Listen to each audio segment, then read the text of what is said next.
देंगे। जी जी।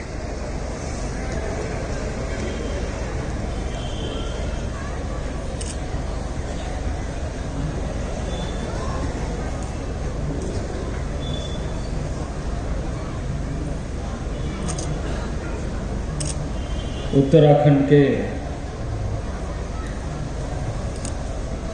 इस पावन धरा में, इस राज्य के यशस्वी मुख्यमंत्री आदरणीय पुष्कर सिंह धामी जी, जिनके नेतृत्व में उत्तराखंड का सर्वांगीण विकास बहुत तीव्र गति से हो रहा है। आज यहाँ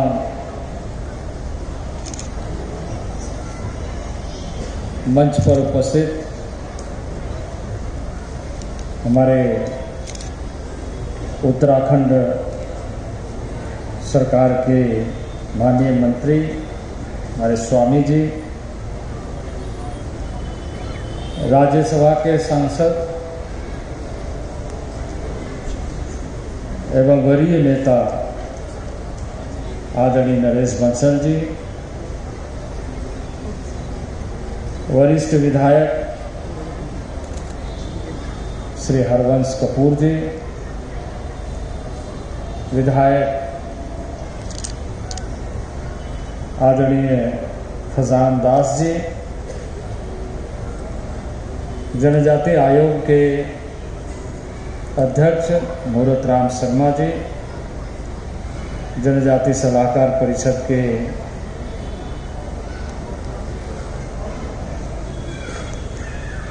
उपाध्यक्ष रामकिशन रावत जी,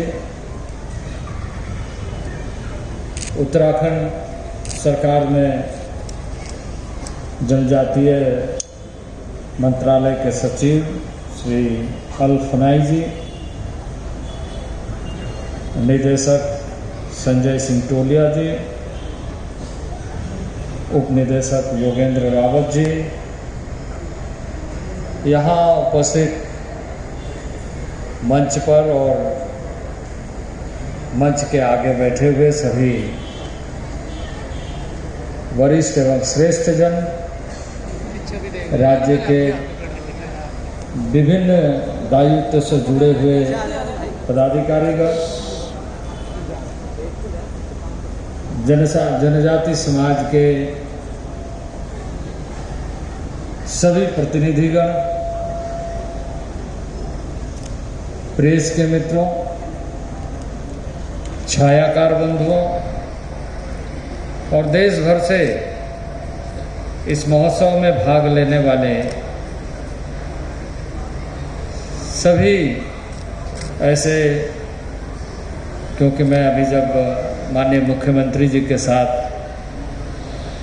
स्टॉल का दौरा कर रहा था तो देखा कई प्रदेशों से जनजातीय समुदाय के, आसाम से, नागालैंड से सहित कई राज्यों के, बंगाल से, झारखंड से, कई राज्यों से यहाँ पर आए हुए ऐसे विभिन्न प्रदेशों के, देश के जनजातीय समाज के सभी बंधु। मैं सबसे पहले राज्य के मुख्यमंत्री, मंत्रिपरिषद के सदस्य और उत्तराखंड वासियों को, खासकर जनजाति समाज के सभी बंधुओं को इस 3 दिवसीय जनजातीय महोत्सव के लिए बहुत बहुत शुभकामनाएं और बधाई देता हूँ।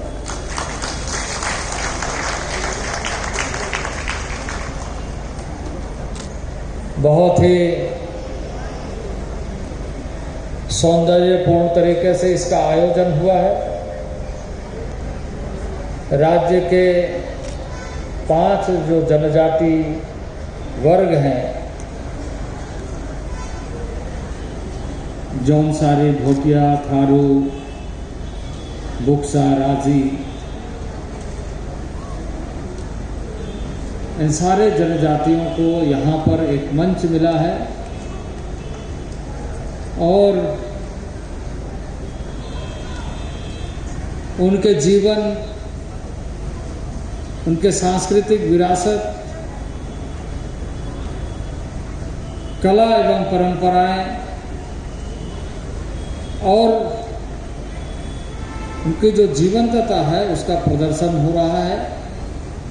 और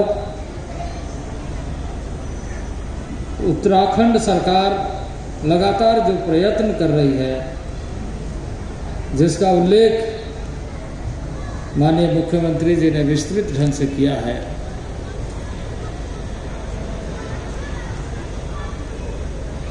और लगातार उस क्षेत्र में कार्य हो रहे हैं। मैं इसके लिए भी राज्य के मुख्यमंत्री और मंत्रिपरिषद के सदस्य और यहाँ के नागरिकों को बहुत बहुत बधाई देता हूँ।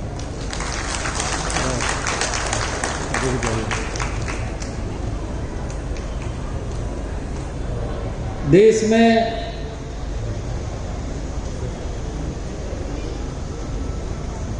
श्रद्धेय अटल जी के कार्यकाल में 3 राज्य बने थे, उत्तराखंड, झारखंड और छत्तीसगढ़।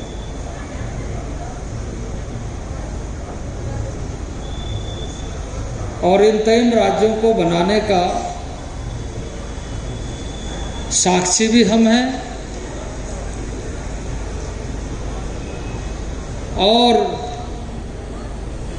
इस राज्य के भविष्य को कैसे हम आगे लेकर चले, इसकी जिम्मेदारी भी हमारे ऊपर। जिस तरीके से उत्तराखंड आज जनजाति उत्सव के माध्यम से आयोजन कर विकास की नई श्रृंखला कैसे जुड़े और बने, इसका प्रयत्न कर रही है, वैसे ही मैं जिसकी चर्चा परिचय के दौरान किया गया, मैं तो एक भारतीय जनता पार्टी का सामान्य कार्यकर्ता हूँ।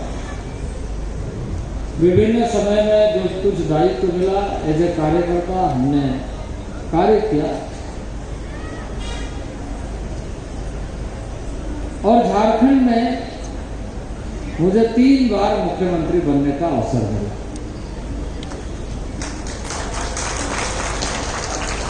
आज मैं भारत सरकार में मंत्री के नाते पूरे देश के,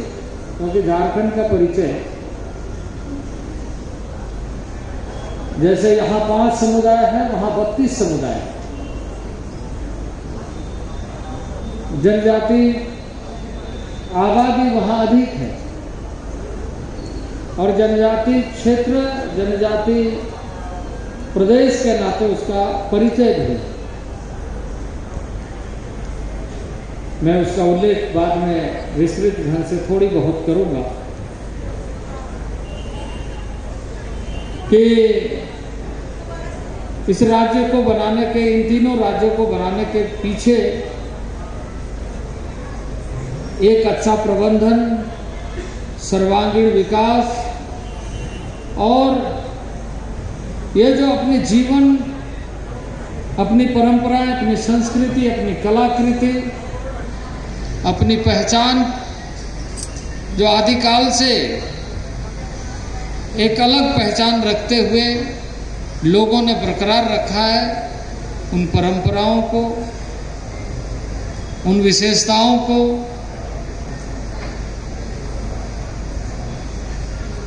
उन कलाकृतियों को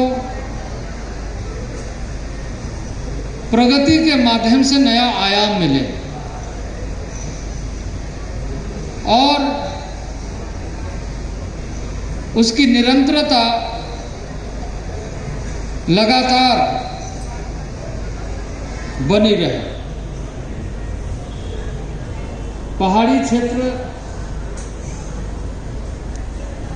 उत्तराखंड जिसे हम देवभूमि के नाम से, हमारी एक सांस्कृतिक विरासत है धार्मिक अधिष्ठान और विश्वास का एक महत्वपूर्ण स्थान है। उसी तरीके से झारखंड में भी ज्योतिर्लिंग है, छिन्नमस्तिका है, और जनजातीय समाज की बहुत सारी कृतियां हैं, कलाकृतियां हैं जो वाइब्रेंट करती है, स्पंदन करती है। और इसलिए माननीय तत्कालीन प्रधानमंत्री अटल बिहारी वाजपेयी के नेतृत्व में 3 प्रदेश बने।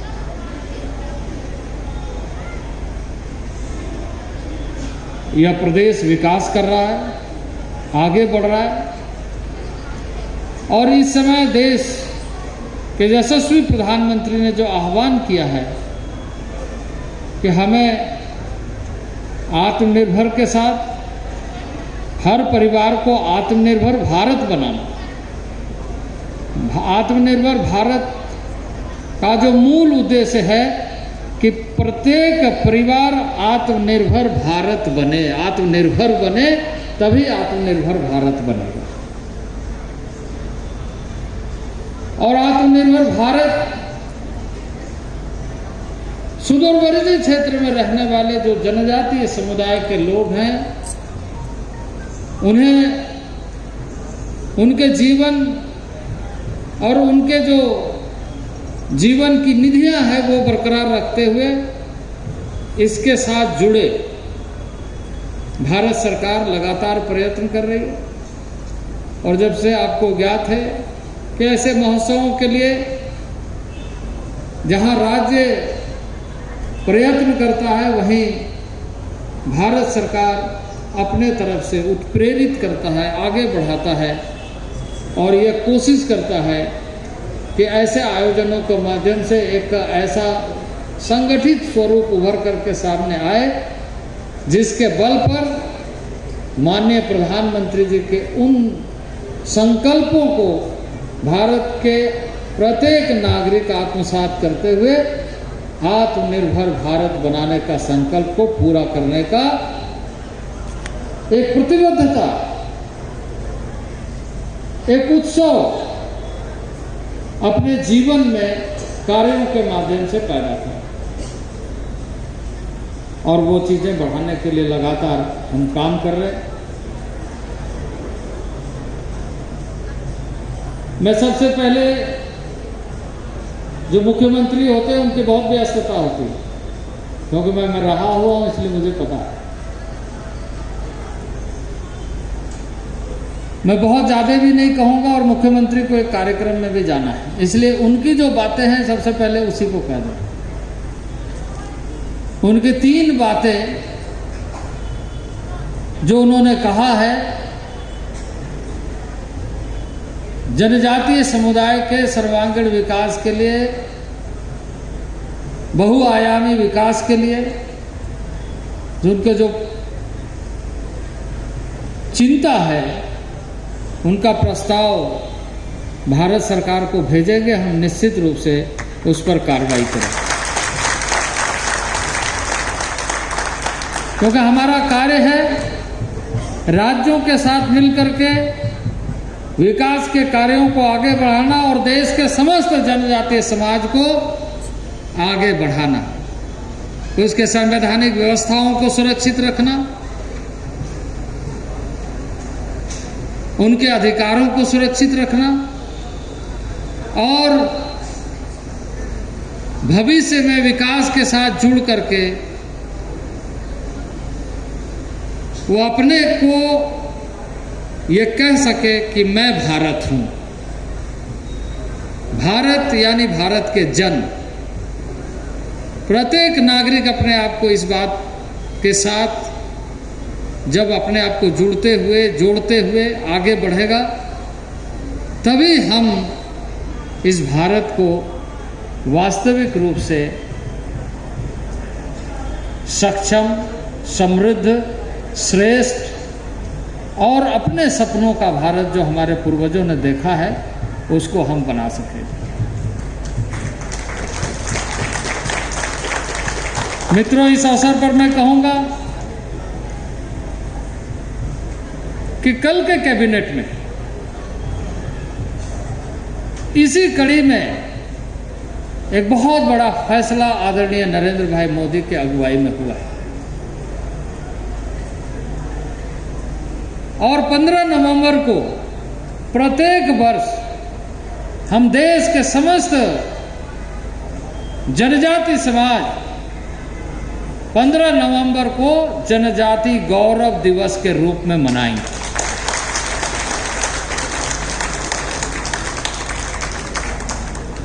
राज्य स्तर पर सभी राज्य सरकारों का आयोजन हो, भारत सरकार अपने स्तर पर और विभिन्न कार्यक्रमों के माध्यम से जनजातीय समाज अपने गौरवान्वित इतिहास को स्मरण करते हुए गौरव दिवस के रूप में मनाएं। जनजाति समाज का एक गौरवमयी इतिहास है। 15 नवंबर की तिथि को हम सब ने सुनिश्चित किया क्योंकि हम सब जानते हैं कि भगवान बिरसा मुंडा का जन्म 15 नवंबर 1875 को हुआ था और स्वतंत्रता संग्राम में देश के लिए जल जंगल जमीन के लिए उन्होंने अपने आप को आहुति दे करके इतिहास बनाने का काम किया।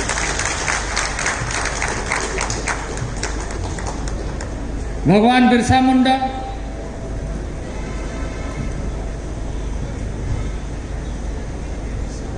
एक नौजवान आंदोलनकारी,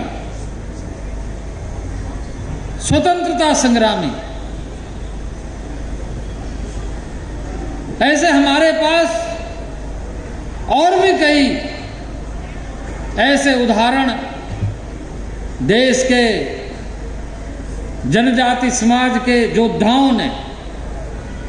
समय समय पर संग्राम करते हुए स्वतंत्रता के लिए युद्ध किया है। उन सारे ऐसे योद्धाओं को हम 15 नवंबर के बाद लगातार जिसका जो तिथि आएगा उस दिन हम प्रत्येक राज्य में गौरवमयी इतिहास का पुनरावृत्ति स्मरण करते हुए इस तरह का आयोजन करेंगे। माननीय प्रधानमंत्री के अगुवाई में 15 नवंबर को राष्ट्रीय स्तर पर जनजाति गौरव दिवस मनाने का यह तिथि निर्धारित किया गया है। भगवान बिरसा मुंडा सौभाग्य से झारखंड से और इस समय जहाँ से मैं सांसद हूँ उसी के एक उलीहातू गांव है, उस उलीहातू गांव के योद्धा थे, वहीं उनका जन्म हुआ और किस तरह की लड़ाई लड़ी उसकी आप कल्पना नहीं कर सकते हैं। अंग्रेजों को अपने पारंपरिक हथियार के बल पर ललकारते हुए, वहाँ एक डोंबारी पहाड़ है,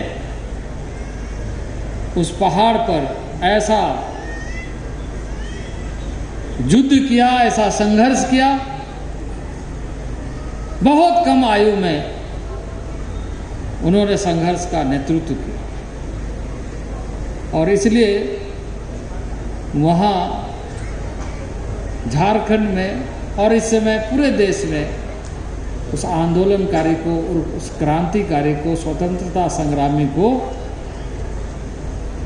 भगवान के रूप में लोग पूजते हैं। ये जो फैसला हुआ है, मैं मानता हूँ कि आज़ादी के 70 वर्षों के बाद जनजाति समाज को एक सम्मान और गौरव देने का काम माननीय प्रधानमंत्री नरेंद्र भाई मोदी के नेतृत्व में हुआ।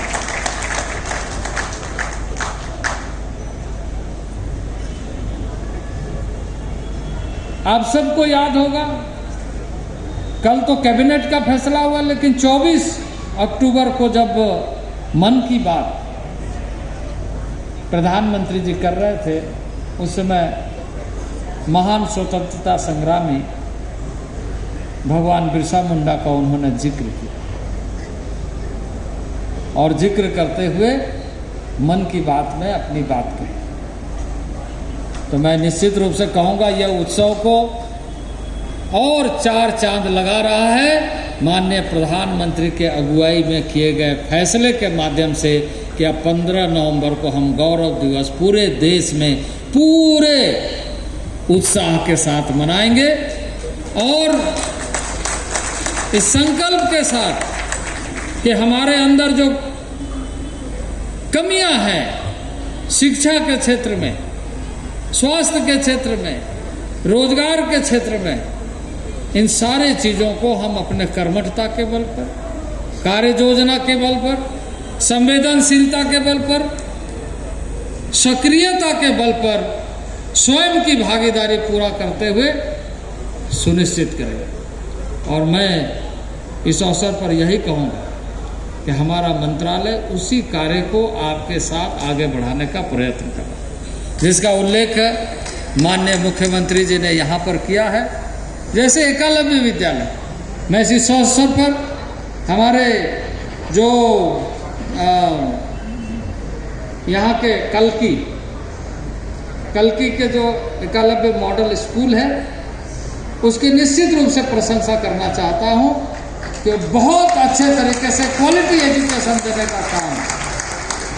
क्योंकि हमारा ये एक बहुत ही महत्वाकांक्षी परियोजना है। अभी भारत सरकार की तरफ से हमने इस योजना के लिए 30,000 करोड़ रुपया का व्यवस्था किया है। यह योजना सभी राज्यों के लिए हमने स्वीकृत किया है और लगभग 450 नए स्कूल खोलने का हमने स्वीकृति दिया और जिसका उल्लेख माननीय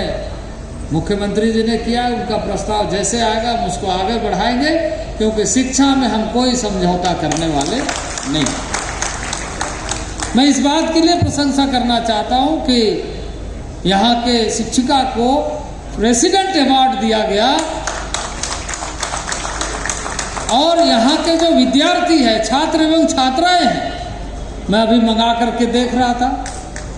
विभिन्न तकनीकी संस्थानों में, मैनेजमेंट इंस्टीट्यूट में, चाहे वो IIM हो, चाहे IIT हो, चाहे कॉमर्स के कॉलेजेस हो। अभी बता रहे थे लेडी श्री राम में भी बच्चे को एडमिशन मिला, IIT में एडमिशन मिला, मेडिकल में एडमिशन मिला। तो ये निरंतर जिस तरीके से हमारे बच्चे परफॉर्म कर रहे, हम इसको और गति कैसे दे सके, इस मंत्रालय की प्राथमिकता है। आदरणीय नरेंद्र भाई मोदी के नेतृत्व में हम आर्टिकल 275 का एक व्यवस्था है जिसके अंदर विशेष तरीके से अंशदान देते हैं। प्रिमिटिव ट्राइब जो बुक्सा कम्युनिटी है यहाँ पर, वो प्रिमिटिव ट्राइब आदिम जनजाति के रूप में, ट्राइबल में भी एक बैकवर्ड कैटेगरी में आते हैं। मैं निश्चित रूप से कहूँगा कि इसके लिए भी, क्योंकि यहाँ हमारे अभी चर्चा कर रहे थे हरिद्वार के पास में उनकी संख्या है, वहाँ लोग हैं, उनके लिए भी आप स्पेशल प्रोजेक्ट बनाइए, उसके लिए भी हम राशि आपको उपलब्ध कराएंगे। हमारे तरफ से आपको कोई कमी नहीं होगी, इस बात की गारंटी मैं आपको देना चाहता हूं। और इस उत्साह के साथ मैं निश्चित रूप से कहूँगा कि आने वाले दिनों में हम जिस सपने को लेकर इस राज्य को बनाने का काम माननीय अटल बिहारी वाजपेयी जी के नेतृत्व में पूरा हुआ है, उसको हम आगे बढ़ाएंगे और एक उत्तराखंड का जो भविष्य है वह लगातार विकास के नए आयाम जोड़ते हुए जनजातीय समाज के साथ पूरा उत्तराखंड विकास की दृष्टि से आगे बढ़ेगा, ऐसी हमारी शुभकामना है। मैं पिछले बार आया था, यहाँ जो ट्राइबल रिसर्च इंस्टीट्यूट जो बना है उसका उद्घाटन करने के लिए, और उस समय मैंने देखा वो भी बहुत अच्छा बना है,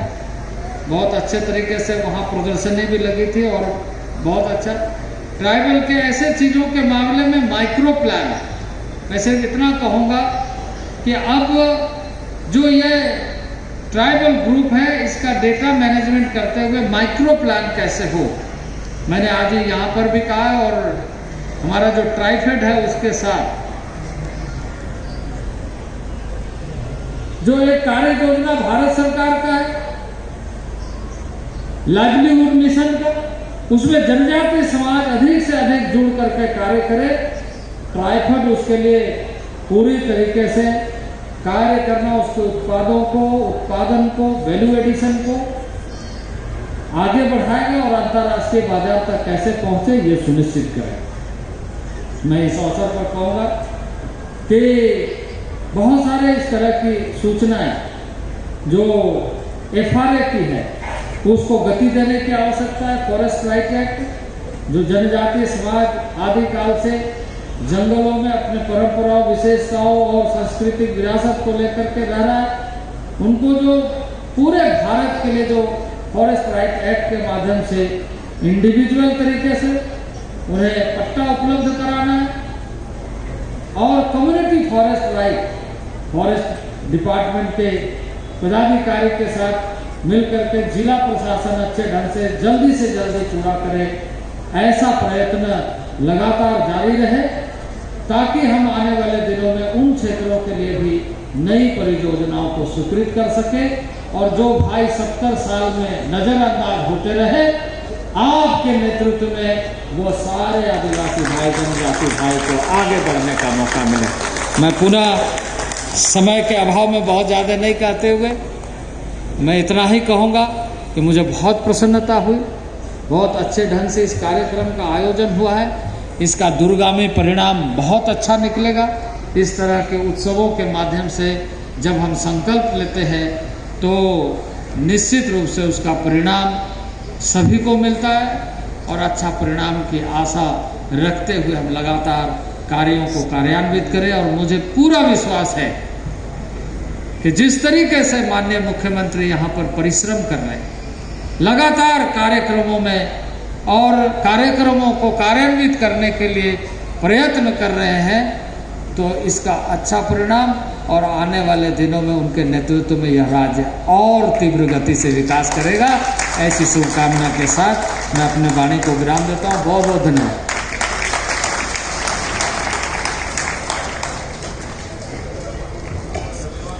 बहुत बहुत धन्यवाद माननीय केंद्रीय मंत्री श्री अर्जुन मुंडा जी का, जिन्होंने अपने आशीर्वाद से हमें नवाजा और हमारा मार्गदर्शन किया। एक बार जोरदार तालियां फिर से। अपने कार्यक्रम को आगे बढ़ाते हुए, सांस्कृतिक कार्यक्रम को खासतौर से आगे बढ़ाते हुए